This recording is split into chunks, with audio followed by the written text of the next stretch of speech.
there, and welcome to the I Never Knew podcast, also known as Inc. This show dives into the life experiences of people who have been through it all and have come through the other side stronger, better, and triumphant. Each story is raw, authentic, and, at times, heartbreaking. One thing joins it all together: the fact that the stories can help the listener learn and grow. Hosted by life coach Maureen, she sits down each episode with a new guest who will empower the listener to set out on their self-discovery journey and start to heal. Now you'll be joined by Maureen and her special guest. Please enjoy the show.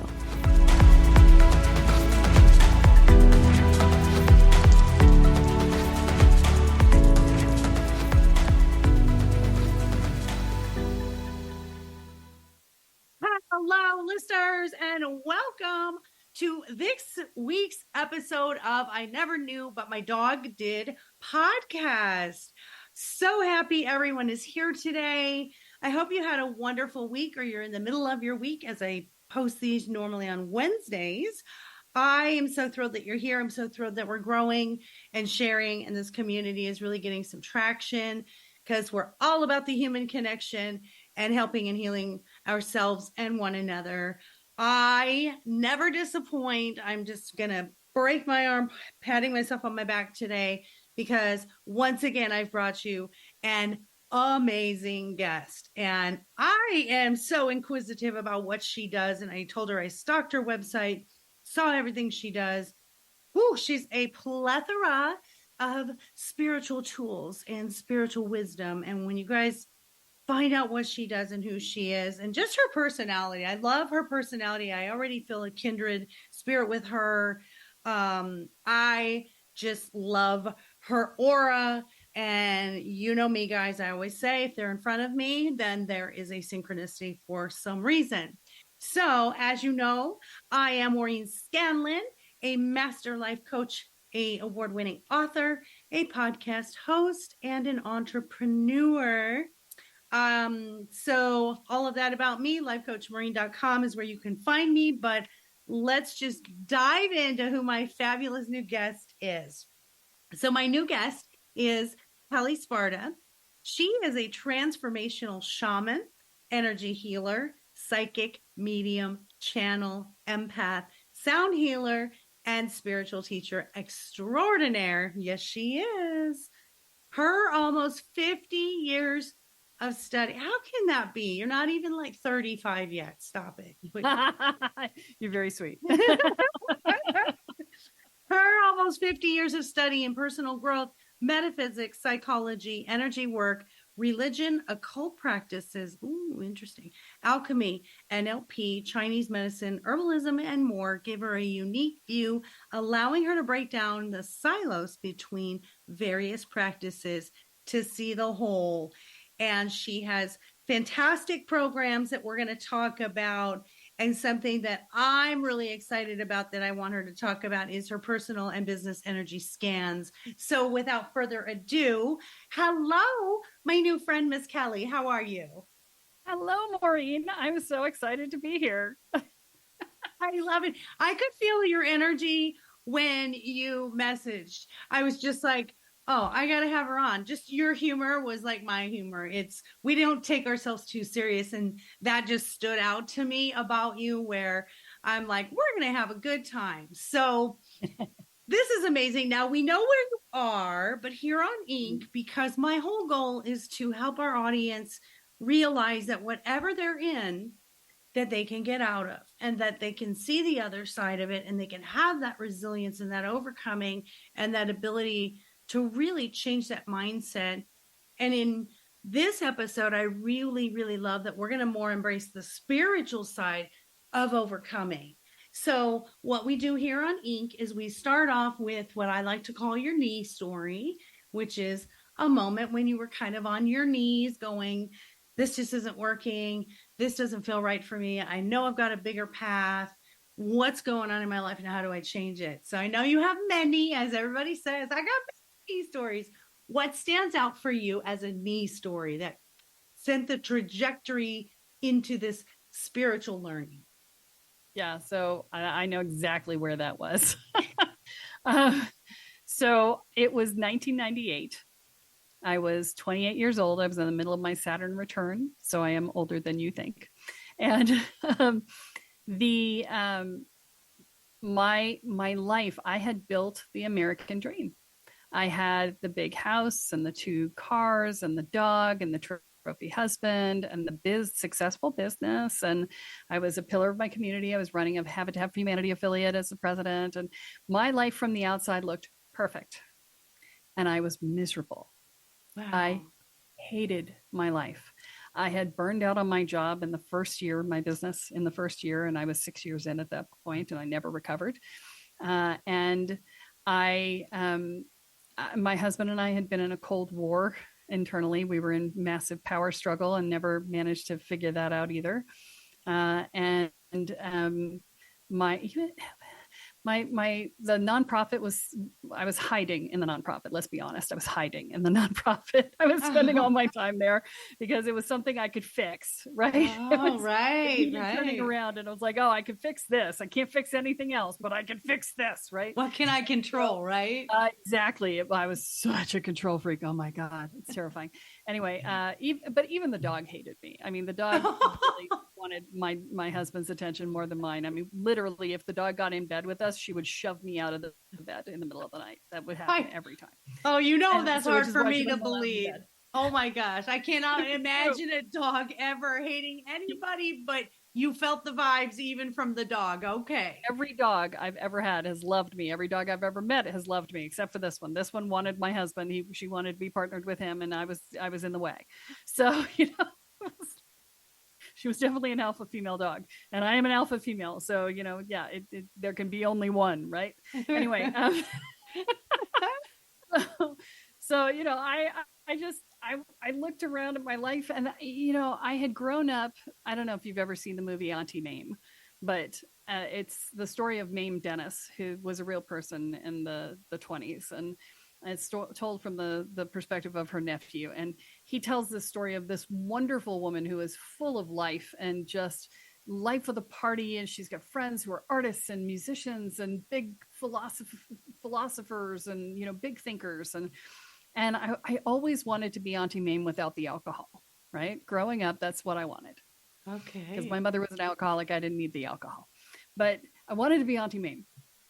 And my life looked nothing like Auntie Mame. It looked like the American Dream checklist. And I had unconsciously done the American Dream checklist. And because I was a good girl and I always got straight A's and I always did what was expected of me. And I always was the one that everybody looked at and said, oh, you're so mature for your age and all of that, right? I was trying to be perfect. And so I did the American Dream checklist and I went, I freaking hate my life. And so I threw it away. I divorced my husband. I sold the house. I made him take the dog. I sold my business. I quit the nonprofit and I moved out of state to live with a bunch of people I met at the Renaissance Fair. My former business partner said I ran off and joined the circus, and he wasn't quite wrong. You did. Wow. I mean, you talk about drastic. I always say, sometimes the boat gets rocked and sometimes it gets flipped over. I tore the boat apart. You did. You blew it up. You threw dynamite in the boat and just exploded it. Oh, wow. I mean, to get to that point, to say I'm willing to completely start over after everything that I built, and that pressure, like you said, that everybody expected you to be doing this life exactly as it was. And internally you said, no, I can't do it. It doesn't feel good to me. How amazing is that? So how'd the circus work out for you? Well, so I moved into this house, which we affectionately refer to as the magical house. And I lived there for 4 years. And so the people in that house, when I moved in, what I knew was that they were all Rennies, Renaissance Fair workers. And that they were magical people. We had been practicing together for a little bit, and there was a small house in between the two, but I usually skipped that part because it was only about 9 months. And so we had been doing some magic together, energetic work together, and we did a lot of healing work together. I was the healer for the crowd, and for 4 years we did a deep internal dive on our own stuff. And we did energetic work with each other, and we did these amazing rituals. This is where I learned how to do ritual. It's where I learned to be a shaman. Even though I didn't know what a shaman was when I moved in. I had no idea. I went through Wicca to come to shamanism. And I remember sitting so I was in the house, and it was a Renaissance Fair weekend. And so we often would sleep, a lot of the people who were coming to the Renaissance Fair to work it, they would come back to our house and sleep on the weekend, right? So they wouldn't have to pay for housing. Mm-hmm. And so we had a 3-story, 6-bedroom, 4-bath Victorian house that we lived in, and we slept 30 people there that night. And at that particular night, we had 30 people up at 3:00 in the morning, which is the witching hour. It's the time when the veil is thinnest between the worlds. Mm-hmm. And we did a grail ritual. And a grail ritual is basically you put a nice big chalice, right? And you fill it up with some sort of liquid, usually wine, could be juice, whatever. And then everybody in the room puts their energy and their intention into the cup and says, what you ask for when you drink from this cup will come to fruition. And so 30 people worth of energy going into this at the witching hour, right? Wow. And I and my best friend were the first 2 to drink from that cup. And we did not tell each other what we were asking for. And we asked for the exact same thing, which is, I want to be on my spiritual path.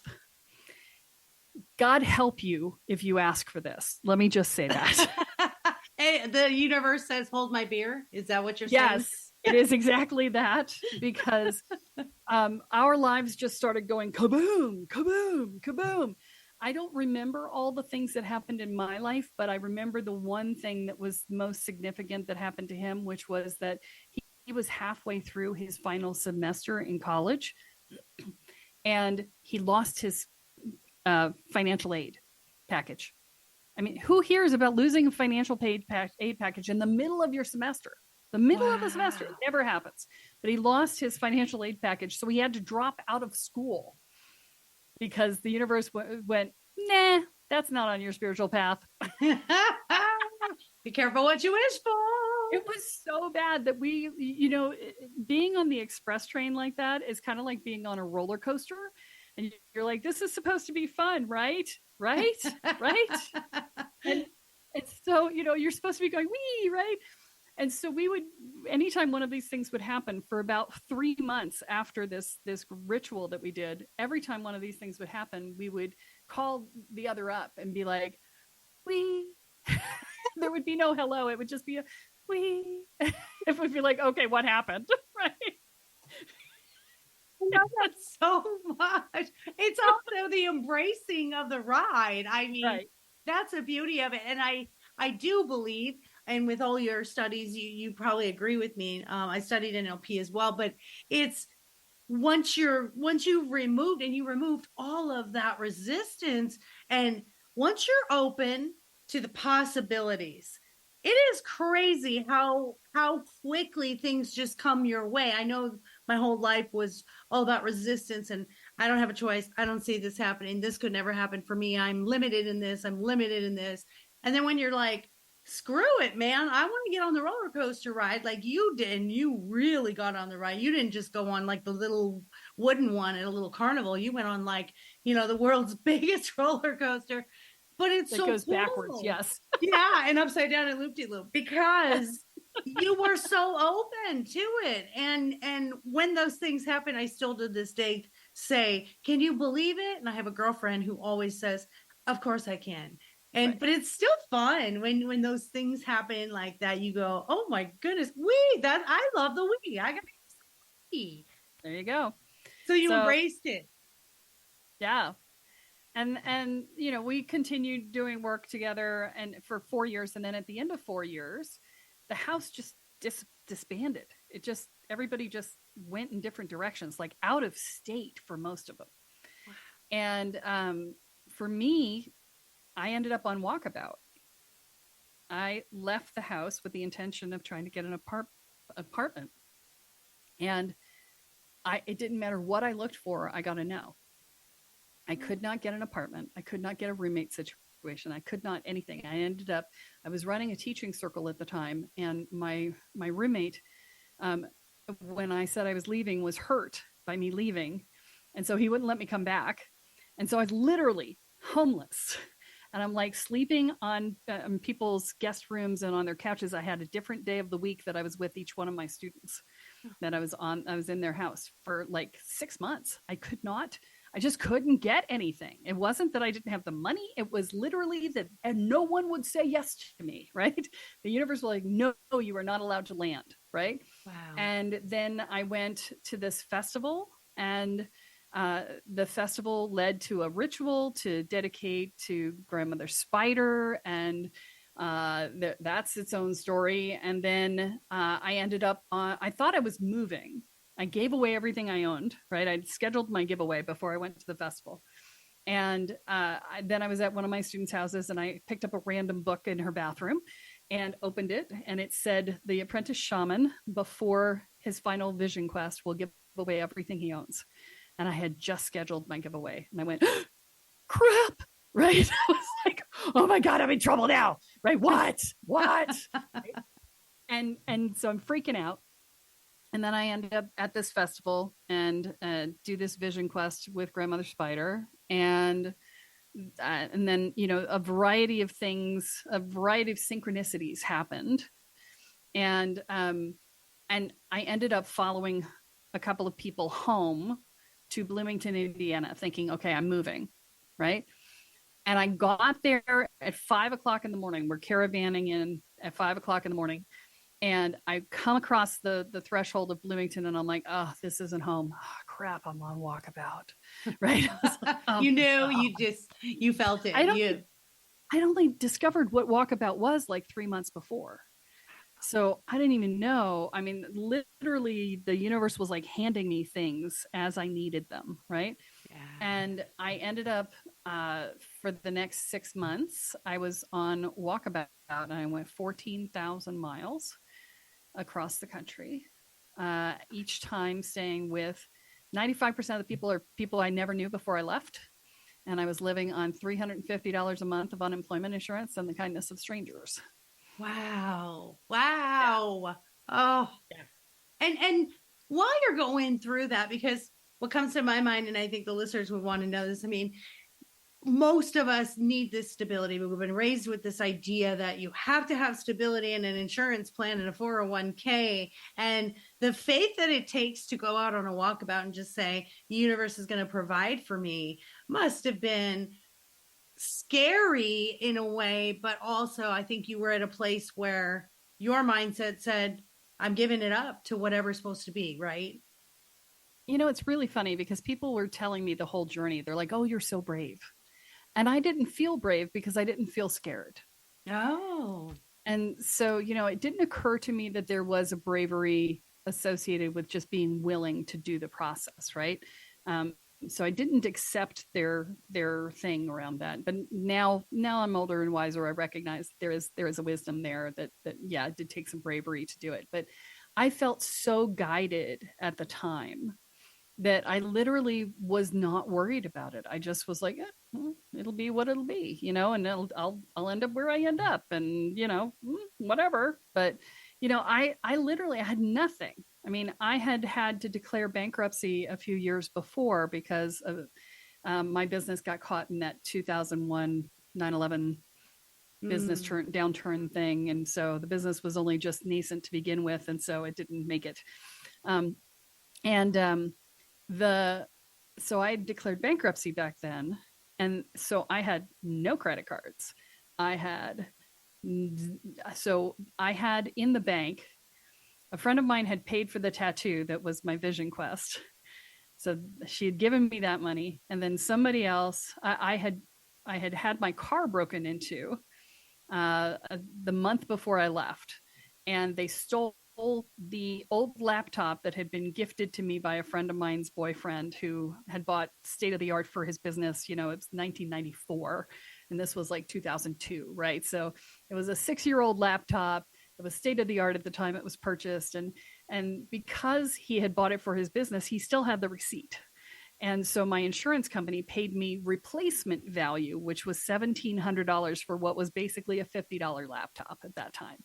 Wow. And so that paid off my car and gave me $1,000 in my bank account. And then I had $350 a month of unemployment insurance, and I had no rent because I wasn't living anywhere. Right. So it was just out of my car. And I had a friend's husband who was so worried that I wasn't going to eat that he shoved meals, the MREs, the military MREs of meals ready to eat under my seats in my car so that I would not go hungry. I never touched them, but they were there if I needed them. And it was so sweet. And it was, and every place I stopped, it was 2002. So, I kept a live journal. But I had to wait until I would get to somebody's house or an internet cafe to be able to type it up, because there was no, cell phones there were no smartphones at the time and that sort of thing. So, but people were following my journey the whole way along. And so I had all of this good energy where people were like, it's almost like I was carrying these people with me in a way. Like they can't leave their lives. They can't be irresponsible in that way, right? They couldn't just dump their responsibilities, but they could take the journey, through me. And so it was love really that. Yeah. It's that living vicariously through someone else when you don't feel that you have the ability to do it, where, a lot of people do the nomad life, or they transform the buses into, the RV life. I think it's super cool. And I love that you seemed so much more peace in your life, where you said, I can give up all of this other stuff, all the pressures and expectations, and you being that type A personality and probably the most organized and anxious person on the planet, to being like, it is what it is. And things just came. And it's a good thing for listeners and myself when I listen to you, because I think, gosh, I worry about the silliest things. And here you were like, I don't even know where I'm going to sleep. Someone's tucking MREs under my seat in case I'm going to starve. And it's such a simplistic life. And I think that's so relatable. Why I love dogs is the simplicity of how they live life. And what you're saying to me is like, wow, that just sounds very burden free. Yeah. It literally took me a month after I quit my job and after I really just stopped doing everything. It took me a month to stop every 2 minutes going, it took a month for me to stop doing that. Only a month. Crazy. I mean, that's a quick turnaround when you've done that for your entire life. I mean, for you to say 30 days for you to just unpractice everything you practiced for years and years and years. So I'm giving you credit. And I know you're like, it took me, a long time. No, it really didn't. Because I think most of us continue habits that we've done for years that we want to undo. And it takes us years to undo those things. So I give you a lot of credit. That's true. The really interesting thing, and something I noted at the time, was that I had really bad back issues in my 20s. And like I would be on the floor for a week sometimes. I just couldn't get up. And I have scoliosis. And so, my mother had bad back. I have bad back, whatever, blah, blah, blah, right? I am on the road sleeping on an air mattress or on a couch or on an unfamiliar bed. And I have no back issues, right? I have no problems because I have no stress, right? Wow. I couldn't eat without having indigestion and all this other stuff. I ate anything anybody put in front of me and I was fine the entire time I was on walkabout. Woo! That must be just a release too of pent up.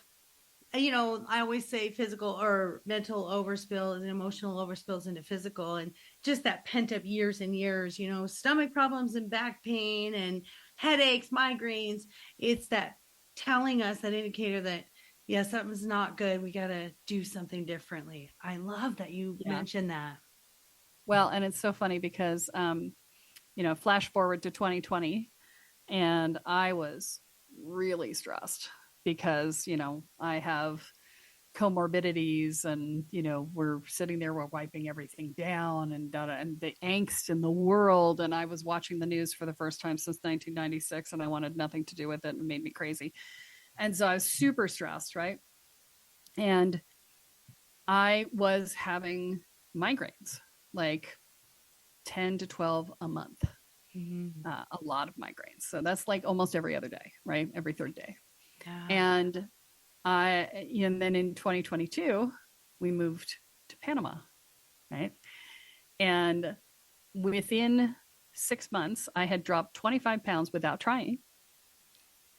I did not change my diet. I did not eat well. Okay. I ate the way I had always eaten, which was pretty decent, but it wasn't like, avoid all carbs, avoid all sugar. I believe in enjoying my life. But I had dropped 25 pounds and my migraines are almost non-existent now. I think I've had 2 in the 1.5 2 years I've been here. Oh my gosh, that's beautiful.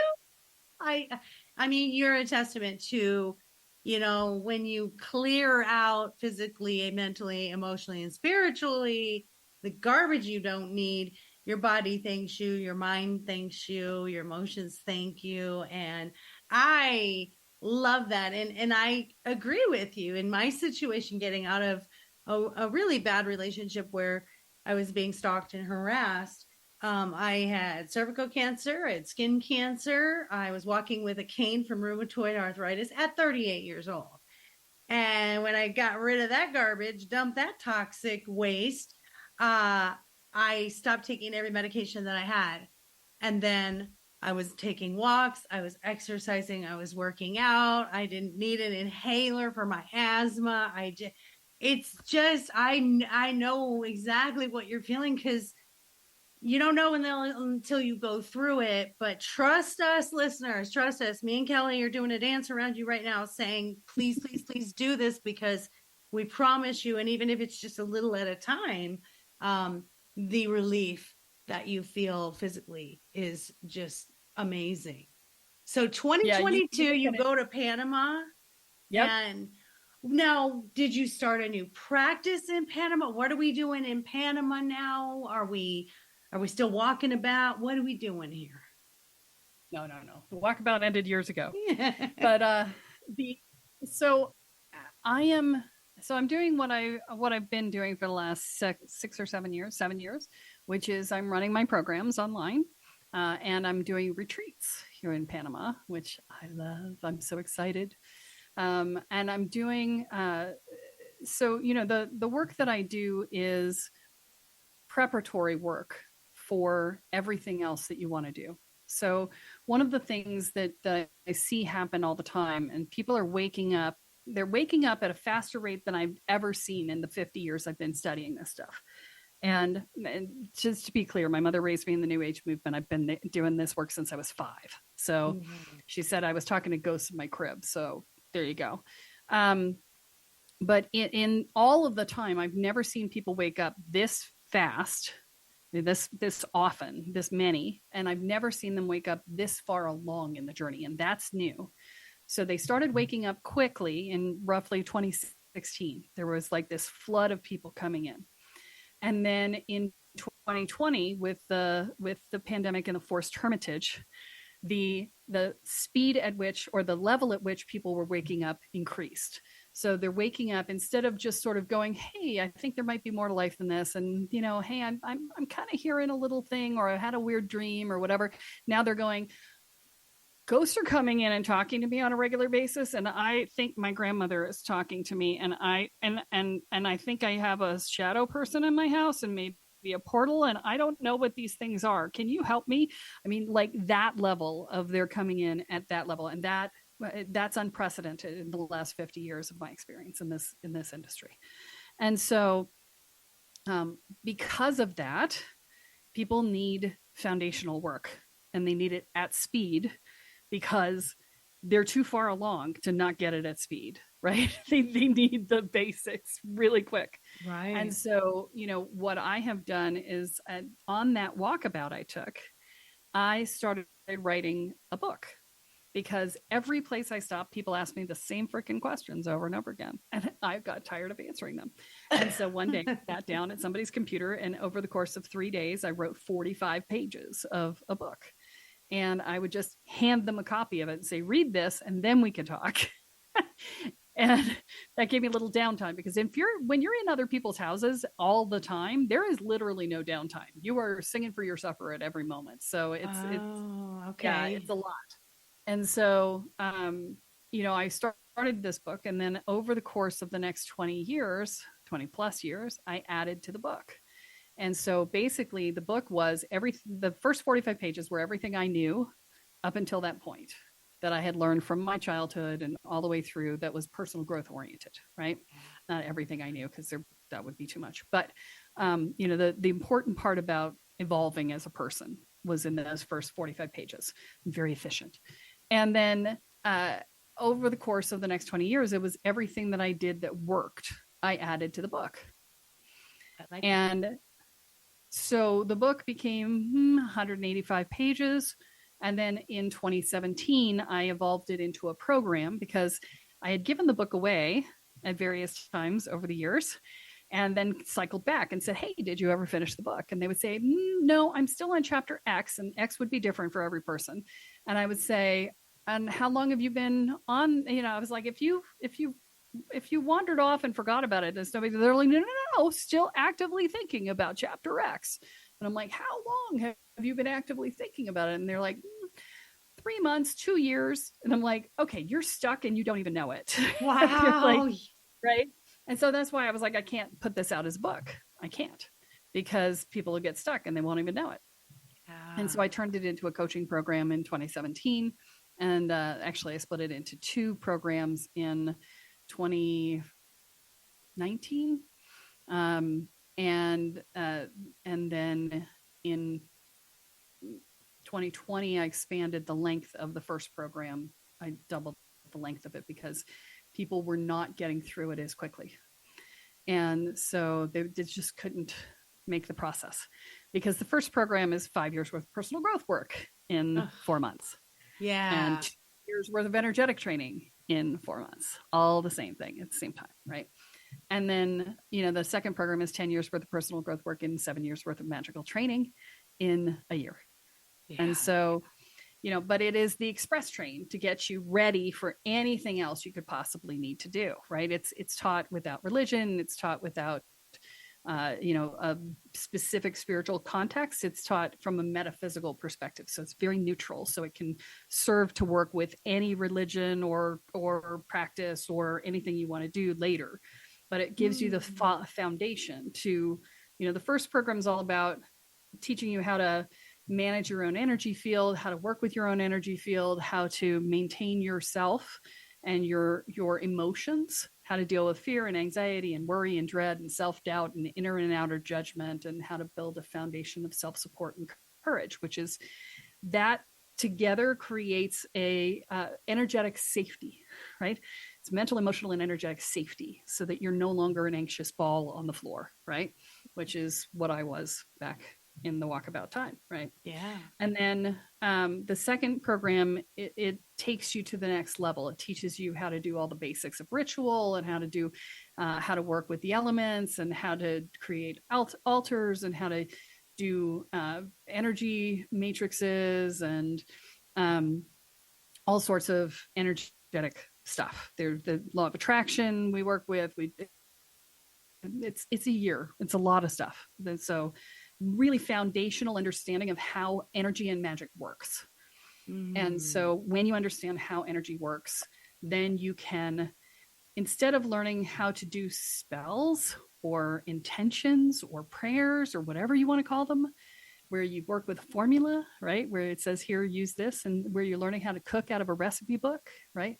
I teach you the science of cooking instead, right? So you get the science of magic. So you understand how the things interrelate and how you think about things, so you can create anything you need.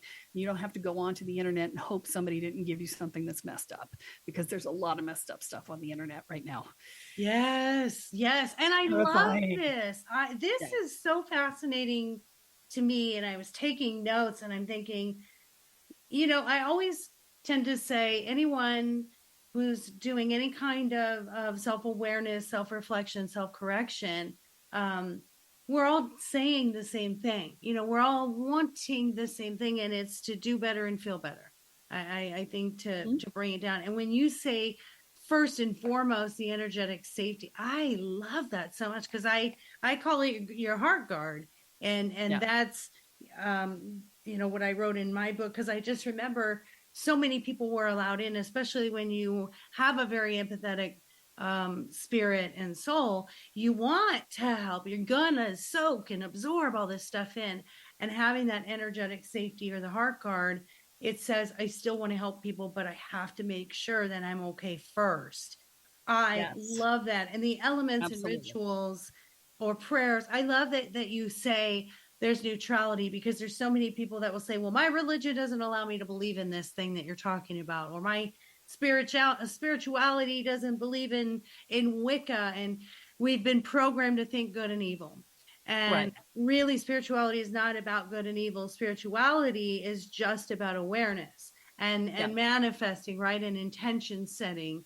So I really love that about your book. And 20 years, like that's dedication. And listeners, I want you guys, is it available on Amazon?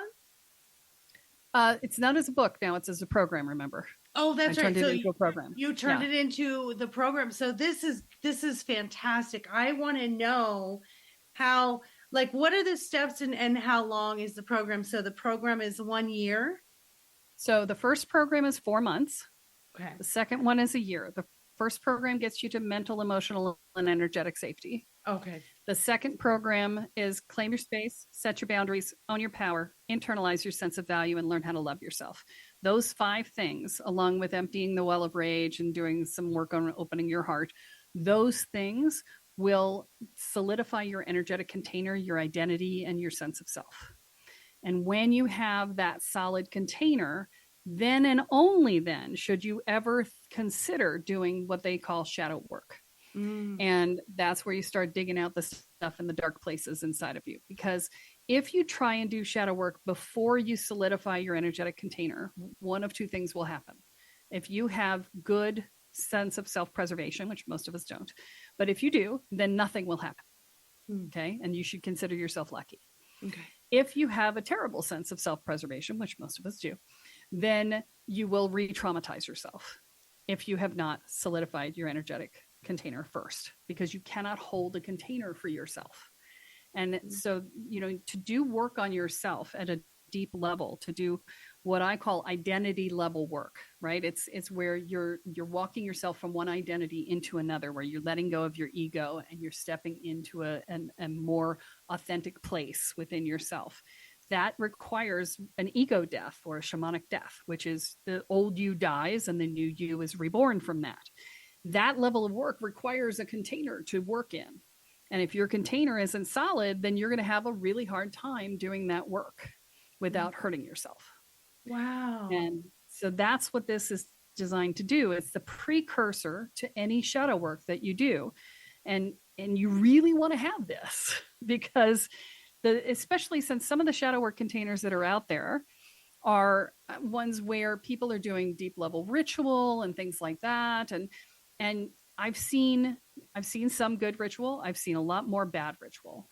And you want to know whether what you're looking at is good or bad ritual, so that you know whether or not to give yourself over to it. Right.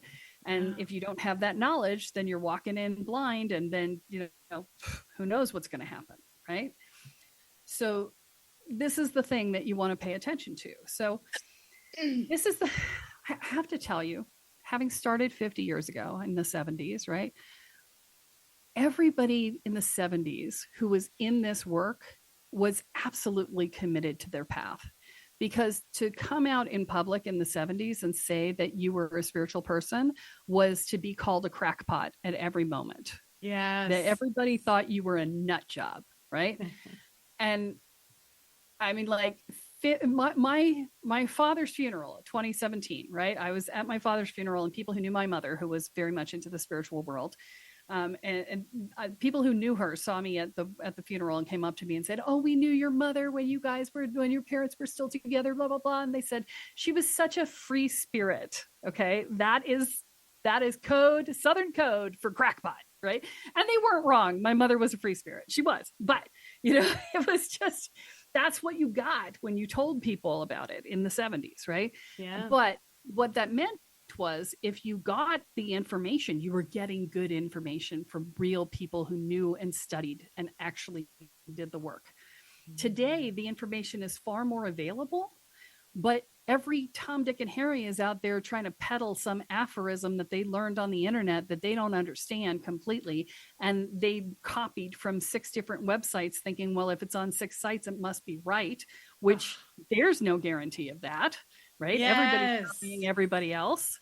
Yeah, like, or AI is writing it for you. I mean, oh my God. Don't even get me started. I know. I hear people writing books with AI, and I'm thinking, this is not right. This is not fair. There's no authenticity. And I agree with you in this arena that I call the health and wellness field. All these buzzwords, and I try very hard. Once there's a buzzword out there, I just will not use it. I'm like, oh, okay, Maureen, you've got to find, get out your thesaurus, and we're using something different. I'm with you on that. I don't want to be mainstream. I would have been, had I, you and I are the same exact age, because when you said you were 28 and 98, I had my son at 28 and he was born in 98. There you go. Yeah. So if I had been an adult in the 70s, I would have been just completely dedicated and devoted, and I had this knowledge that I, in this life, wasn't supposed to have until I was 45. But, brings you to Haight-Ashbury, and it brings you to, all these fun, right, crazy things. And you're right. It's just, nowadays they'll say, I'm not into that woo-woo stuff. But it's more than that. And people are finally understanding that. People are finally getting it. And the only way that people get anything is when they experience it for themselves, right? Right. Exactly. Yes. Absolutely true. But there's so much misinformation out there. It's terrifying. I responded to a reporter the other day. I was talking to a reporter, and she was asking for some advice on clearing your house and whatever. And she said, oh yeah, like smudging with Laurel and blah, blah, blah. I was like, no. And she's like, what? She said, oh, I got it off this website. I'm like, no, so smudging means to burn. Smudge pot means to put in a pot of boiling water. Okay. I said, what they meant was smudge pot, because you can put Laurel in a smudge pot, and that's okay. If you burn Laurel, it releases cyanide and could kill you. Please don't do that. Oh, she was like, right? I'm like, this is what I'm saying. This is the level of misinformation that's out there. It's terrifying. Terrifying. That is very terrifying, because everyone wants to jump on the bandwagon, and anybody who is into something for business reasons only, I shy away. If this is not, for instance, you doing your walkabout, doing all of that learning for $350 of an unemployment check, I do this podcast for free. And, right, I do it because I love it, because I know that the starfish story, if it makes a difference to that one, that's all I care about. But when you see people in this industry that are just, hustling to make the money, it's disheartening. And I love that you're the real deal. It just, I feel it so much, because you really worked hard at studying this, and all, not just one technique, but all the techniques. So as I said in the beginning, I want to know, so we talked about, I want to know about the channeling and the psychic. As we discussed, I've told listeners that I am a spirit guide medium, and I get some downloads of information for people that I'm going to read or do coaching with. But I know there's so much more to it. Tell us about your gifts, your channeling, and your psychic abilities that you have found, sort of, I don't want to say they're specializing in psychic ability, but there kind of is. There's kind of past life people. There's kind of, so tell us about your gifts. Yeah. So my gifts are all related to my initiatrix self. So my role, and so I often most recently, I'm really debating whether or not to tell people I'm a shaman, because they all hear shaman and they think ayahuasca, and I don't do ayahuasca journeys. It makes me crazy that the word shaman has become associated with that, because it's not. I mean, yes, some shamans do it, but it's by no means the consistent thing. But what I do is transformational shamanism, which is I help you move from one state of being to the next. That is my thing. So my friend Kathy has this beautiful story that she uses that I love, and the metaphor is this: we are all artisanal wells. We are springs, right? And our energy springs forth from our beingness, and we are just an unending font of spring water. And then life happens, and garbage gets thrown on top of the spring, until eventually the spring doesn't spring forth anymore. And then it damps down, and then it rains. And then the water that's in the rain, the rainwater that's in the well on top of the garbage, we begin to believe is us, because that's what the water is. And we think that there's a limited amount of water because that's all there is, and it evaporates sometimes and we go dry, right? But when you begin to take the garbage out of the well, the water will come forth again, and then you are a artisanal spring again, and you don't need the rain, right? You are the rain for others. And so what I do is I help people take the garbage out of the well, and I help them to recover their authentic selves through the process of identity shift and coming back into a state of being that is their authentic, true selves. And so my gifts relate to that. So I have a really strong sense of intuition about being able to see where the spot is that's got somebody in their resistance, or got somebody in their fear, or got somebody in their, no, that's not who I am. I can't be that. I can't wrap my head around that. Blah, blah, blah, right? All of that. I am a Scorpio with a Cancer moon. So I want to go into the darkness with you, into the mud, and love you like a mother until we come out the other side. That is the essence of who I am. And so my gifts are around that. I can see probabilities in the future.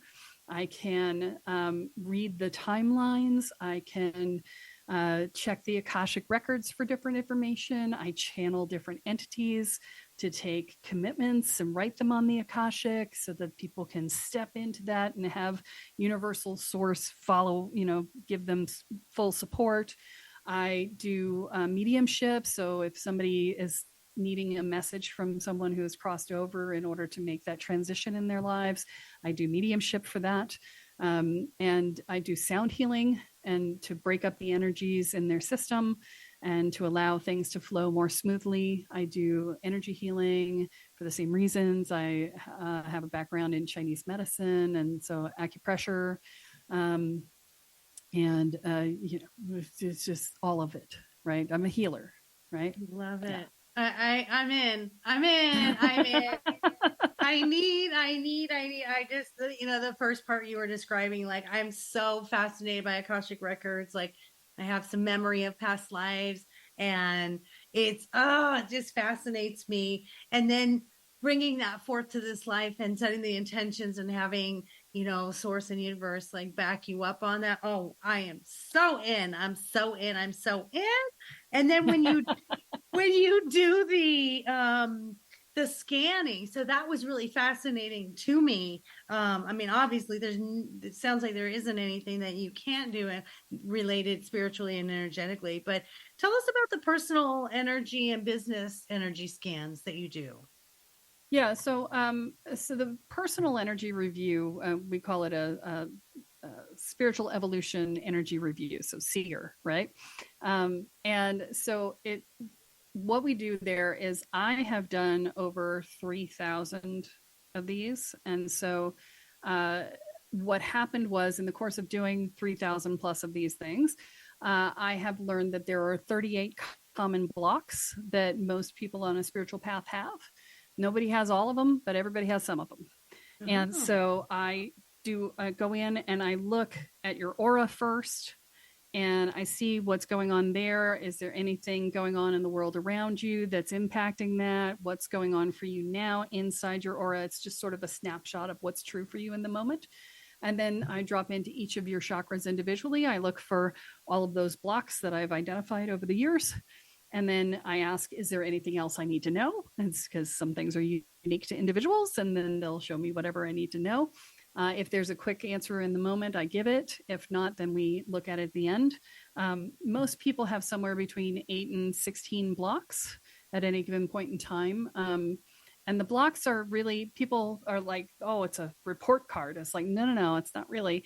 So what you'll find is that when you've just evolved through to a new level, you'll have a lot of blocks, because that's the blocks you need to clear that level, right? If you're about to clear a level, you'll have very few blocks, and because you're about to clear the level, right? And then when the next level comes up, there's more, right? But those blocks tell you, what is my work to be done on this level of my evolutionary path, right?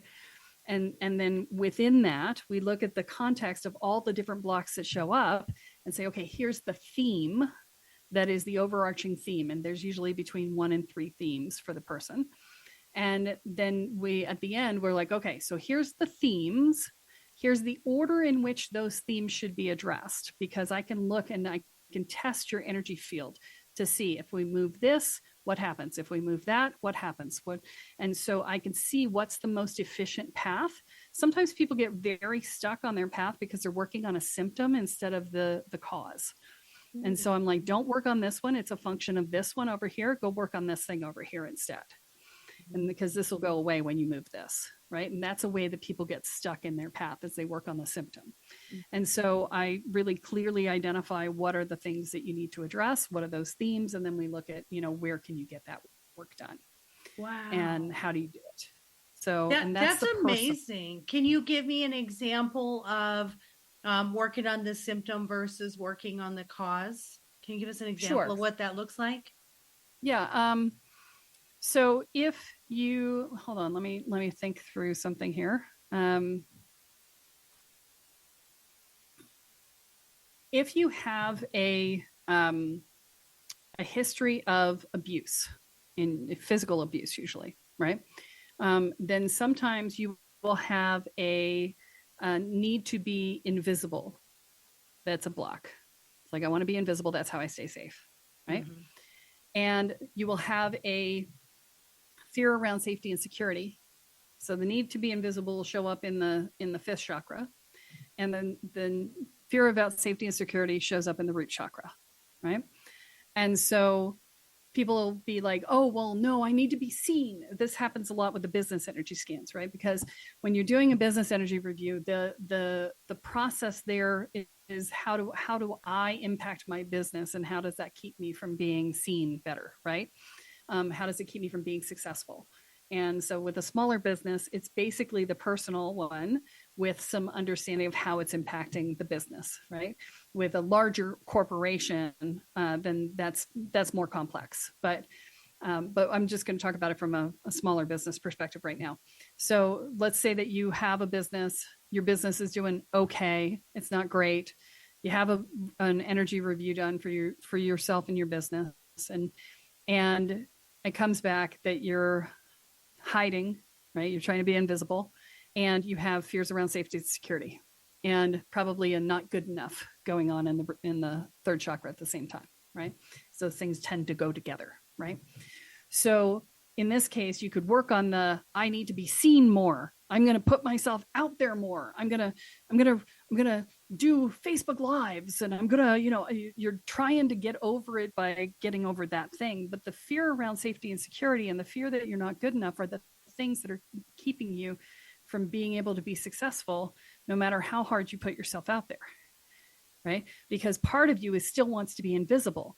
And so you get 0 traction on your posts. No matter what you're doing and whether you're doing it right or not, you get 0 traction because you're energetically aware, and you know that you don't really want to be seen because you're afraid, right? You're afraid and you feel not good enough. And so if you there's no point in working on that block. You need to work on the other ones. When those go, that will go too. Wow. It's like you were just in my head. You were just I tend to do that. You were just I can't tell you how many times I've used it. random example in a session, and somebody goes, "You just told my story." I'm like, "Sorry, seriously, field. I can't help it." I wanted you to become invisible for a moment. Wow, that one hit a little too close to home. And we're wrapping up now. No, I'm just kidding. Sorry. I love it. No, that just shows, really, listeners, how authentic she is and how vulnerable I can be. So, oh my gosh, I love you so much. And where can our listeners find you to get their scans, to get their readings, and to get all of those programs? I just think it's fantastic. And I'm in an arena where I have a ton of people that I know in the health and wellness industry and spiritual. And I can tell you this. This is something that is more tangible, I think, than anything I've ever seen. And that's a huge compliment. I mean, I just spoke at a retreat in Costa Rica. So, I know a lot of people who definitely have that intention of being spiritual, but you're the real deal. And these programs, it's so tangible. I felt it. I'm like, yeah, that makes sense. Yeah.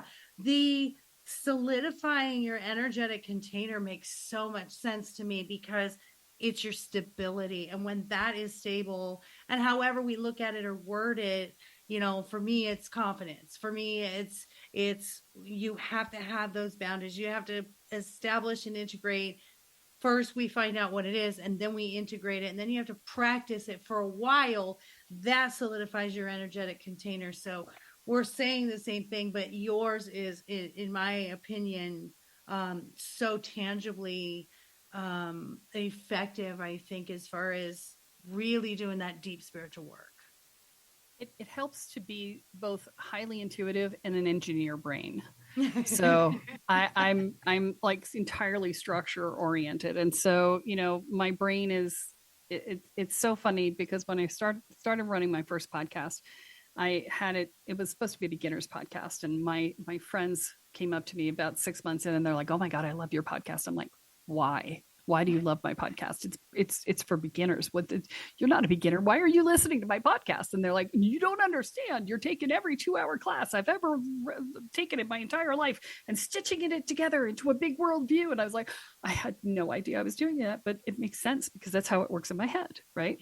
Yeah. And so it's really very, very interesting to be in this space where, and this is the other thing I try to do, is break down those walls, right? So I try to break down the barriers between all the different siloed practices, so that you can translate something from Tantra over here, and wellness over there, and Reiki over here, and magic over here, and metaphysics over there, and law of attraction. It just, because they all use different language, different vocabulary, right? And so if you can break down all those walls and bring all that stuff together, then you have a bigger picture of the many faceted gem that is the reality of the metaphysical world. Yeah. And so that's what I'm shooting for. But you asked me where people could find me, and I didn't answer that question. I know. I love it. It's like 50 Shades of Light. It's like whatever your beliefs are, whatever resonates best with you, we bring it all together in what you're teaching. And I love that, the neutrality of, you can still believe whatever you want, but in the end, it's all energy, guys. And whether it's a life coach, a therapist, a healer, a shaman, we're trying to really just get your energy right, because that's what your spirit is in the end. When you came and when you leave, your energy. So I went off the rails just now too. So we don't want it to end. That's what it is. So yeah. So where can we find you? They can find me at KelleeSparta.com. It's KELLE Sparta, like the Greek city-state. And so when is this going to go on air? So we're looking at probably 6 months. 6 months. Okay, great. So then the podcast you're going to come look for, because I'm launching a new podcast right now. So that's why I asked. Good. My new podcast is called Spirit Guides, and you can find me on Apple, iTunes, or any podcast player anywhere. It's called Spirit Guides. It's 5 days a week of podcasting. So it's a huge amount of content. Oh my goodness. I went wild. That's a full-time job. You can't do anything else. That's all I'm doing. I'm doing nothing else for promotion but the podcast. So And I'm doing this wonderful retreat that is coming up in November that I'm excited about too, but maybe a little too late for your people if it's 6 months out because it's happening in November. But there will be another one after that. So check the website because I'm going to keep doing these retreats in Panama. It's going to be amazing. I love it. I'd love to be a part of it as well. I would love to join forces with you. I just think I just feel a kindred spirit with you, and I love everything that I have full body chills. So thank you for the validation. Thank you so much, listeners. I hope you enjoyed Kellee and really got a really good sense of, how the depth of your spirituality and the depth of who you are as a person is so much more than what the world shows you and what the world leads you to believe. And, when you do this journey and you find things out about yourself, it's sort of, for me, it was finding puzzle pieces to things that were missing my whole life. Being 6 years old, not understanding how I was in a family that didn't get me, or 7 years old saying, how am I going to change the world? None of it made any sense to me until I finally was at 45 years old saying, okay, that first half wasn't too great. That didn't work a whole lot. But now I've learned that was my learning period, and now I'm in my teaching period. And so it really is a fun journey when you do that healing and you reach into those places of yourself that are the well. I love that analogy. It's so beautiful. When the garbage is gone, guys, there's nothing but the pureness of who you came here as and who you'll be. Your spirit will be once again when you transition. So such a beautifully put picture of let's get the garbage out of there and live the life you deserve with purpose. And so I love you all for being here. Don't forget to find me at lifecoachmaureen.com. That's I follow similar stuff, less of the spiritual side of the coaching and living your best life. And I just help you really build that self-love for yourself and learning to become your own best friend and putting yourself first and your self-love. Because from there, you can only be your best for the world and everybody around you when you love yourself first and most. So my books, My Dog is More Enlightened Than I Am, and My Dog is My Relationship Coach, available Amazon, Outskirts Press, of course, and on my website, lifecoachmaureen.com. And last but not least, mydogiseverything.net is our boutique for your furry babies. We have a ton of new products that just came in. You're going to just absolutely die with baby Crocs for puppies. Oh my God. Making tutus. I make healthy treats for your puppies. Not all the garbage that's out there in the world in those corporate stores. Only 3 ingredients. No xylitol in your peanut butter. And they're made fresh in my kitchen. So with that being said, guys, I love you all. If you need to reach out to Kellee, she's at kelleesparta.com. I will have all of her links. Her podcast coming out is going to be Spirit Guides. And I will put all of that stuff in the show notes. And I love you all for being here. So until next week, my friends, take care of yourself, take care of each other. Most of all, please take care of those furry babies, kitties included, and make sure that you adopt and do not shop. I love you all. Until next week. Mwah.